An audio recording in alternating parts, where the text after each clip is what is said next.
military surplus program has been supplying law enforcement with tools to protect officers and the public at virtually no cost to the taxpayers. Departments can get equipment the military no longer needs. Local 5's Steve Dent has looked into how much of this equipment has made its way to law enforcement agencies right here in Northeast Wisconsin. Steve?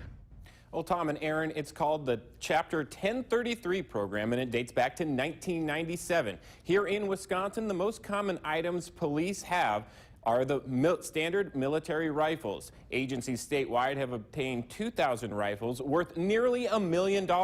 But this program allows departments to receive much more than just guns. Night vision goggles, bomb-proof trucks, a rescue raft, all part of the federal 1033 program, all of which you can find at local law enforcement agencies. The 1033 program has been essential for us to get gear that ordinarily we wouldn't be able to afford through just the ordinary budget process.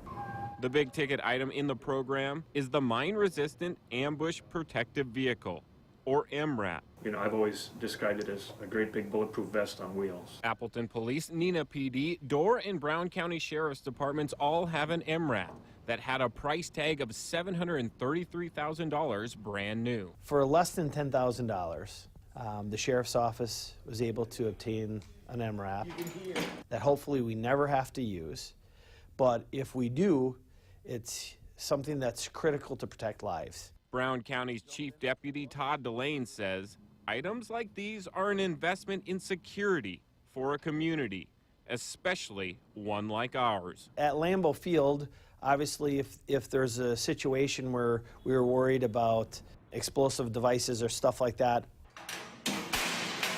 certainly we could have our bomb technicians get close to it, deploy our bomb robots to determine whether or not it is a threat.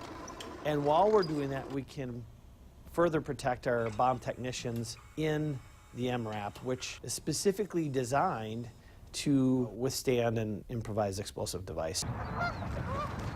In KEWAUNEE County, the Sheriff's Department can see in the dark because of the 1033 program. We got night vision devices that we utilize. We outfitted patrol and investigations with them, and also our SWAT team. We have certainly used them on search and rescues. Completely dark. We've used them to catch people who are up to mischief in parks at night. Those 24 night vision goggles are worth more than $160,000. The Green Bay Police Department dive team has taken advantage of the 1033 program with rope, this truck, and also a Zodiac raft worth $25,000. And specifically, we utilize it in the East River here in Green Bay because our larger ships or boats cannot make it this far because of getting under the bridges.